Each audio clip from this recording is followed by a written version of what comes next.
Applicant AW3653CE, please introduce yourself.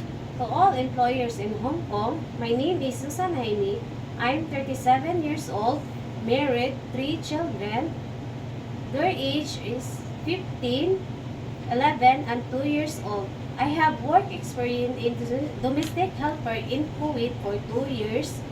I serve 6 members of the family, 4 adults and 2 children. Their age are 15 and 11 years old.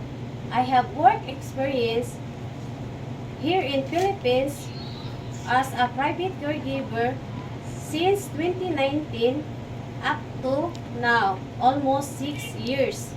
You mentioned you worked as a domestic helper in Kuwait for 2 years and a private caregiver here in the Philippines for almost 6 years. So tell me about your duties and responsibilities in your previous job.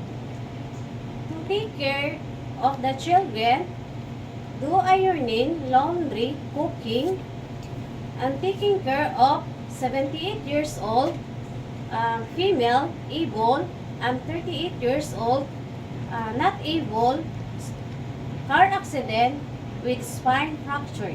Okay, very good. So can you tell us how you'll take care of the children?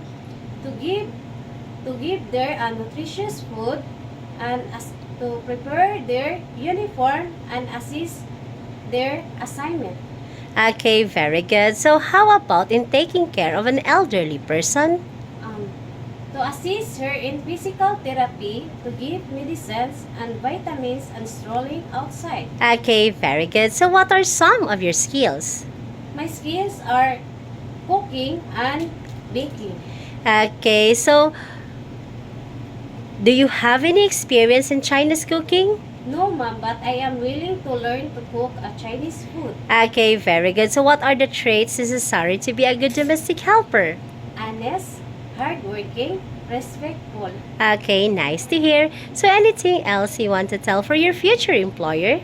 To all employer in Hong Kong, please choose me because I am hardworking, honest, respectful, and I love your children as my own children.